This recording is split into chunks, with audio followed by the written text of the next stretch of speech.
आणि राष्ट्रवादी काँग्रेस शरदचंद्र पवार या पक्षाचे खासदार बजरंग सोनावणे हे दोघंही आपल्यासोबत आहेत, पण त्याच वेळी राजकीय विश्लेषक म्हणून संजय आवटे हे देखील आपल्यासोबत आहेत।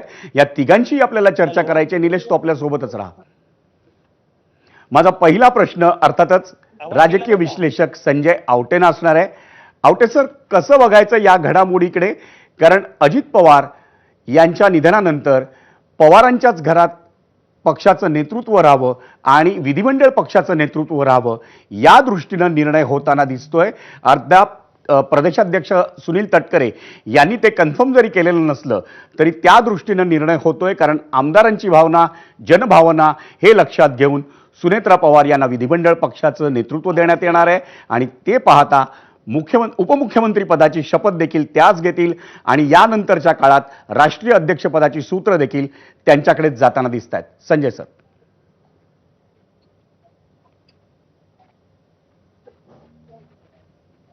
मला काय म्हटलात का? हो हो आवटे सर, हा प्रश्न तुम्हाला होता, कसं बघायचं या घडामोडीकडे? मला असं दिसतंय मुळामध्ये की हे होणं अपेक्षित होतं। ते साधं कारण असं आहे की आता जी निवड करायची होती त्या निवडीमध्ये सगळ्यात महत्वाचा निकष काय होता? तर पहिला निकष असा होता की निर्विवाद ती निवड असली पाहिजे, त्याबद्दल कोणाचे आक्षेप असता कामा नये। आणि साधारणपणे आपण असं बघतोय, म्हणजे बिहारमध्ये सुद्धा लालू प्रसाद यादवांच्या नंतर राबडी देवींकडे सूत्र आली होती। साधारणपणे असं म्हटलं जातं की शेवटी सहानुभूतीची जेव्हा लाट असते तेव्हा त्या घराबद्दल ती सहानुभूती असते आणि त्यामुळे सुनेत्रा पवार यांचं नाव पुढे येईल असं साधारणपणे अपेक्षित होतं आणि त्याप्रमाणे ते नाव पुढे आलेलं आहे। मला असं वाटतं की सुनेत्रा पवार या तसंही आता एकूण राजकारणामध्ये त्यांनी सुरुवात केलेली होतीच। म्हणजे आपण जर बघितलं तर सुरुवातीला त्यांच्याकडे कुठलं पद नव्हतं, पण लोकसभा निवडणूक त्यांनी लढवली, सुप्रिया सुळेंच्या विरोधामध्ये, त्या पराभूत झाल्या आणि त्यानंतर राज्यसभेवर त्यांना खासदारकी मिळालेली आहे। तर ते राजकारणामध्ये सक्रिय आहेत आणि अनेक वेळा बारामतीमध्ये सुद्धा अजित पवारांची जी काही सार्वजनिक कामं आहेत तर ती सगळी सार्वजनिक कामं बऱ्यापैकी स्वतः सुनेत्रा पवार बघायच्या।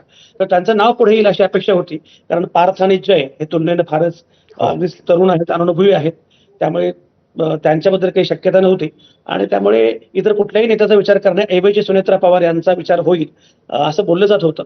सुनेत्रा पवार त्यासाठी उत्सुक आहेत का, अनुकूल आहेत का, हा मुद्दा होता, पण ते अनुकूल असल्यामुळे आता त्यांच्याकडे सगळी सूत्र आलेली आहेत। आता मला असं दिसतंय की एकतर मुळामध्ये दोन गोष्टी होती, म्हणजे राष्ट्रवादी काँग्रेसच्या विलिनीकरणाचा मुद्दा जो आहे तो थोडासा लांबणीवर पडेल असं दिसत आहे आणि शरद पवारांच्या पेक्षा सुद्धा ही जी मंडळी आहेत प्रामुख्याने जे ठरवत आहेत त्यामध्ये प्रफुल्ल पटेल, सुनील तटकरे आणि पार्थ पवार हे तिघं बऱ्यापैकी या सगळ्या गोष्टी ठरवतायत, निर्णय घेत आहेत असं दिसतं आहे।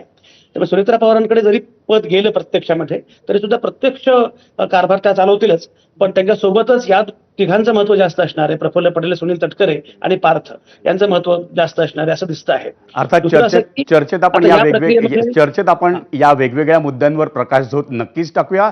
हे या संदर्भातले प्रश्न मी तुम्हाला विचारत जाईन, पण सध्या तरी मला जायचंय राष्ट्रवादी काँग्रेसचे आमदार अनिल पाटील यांच्याकडे।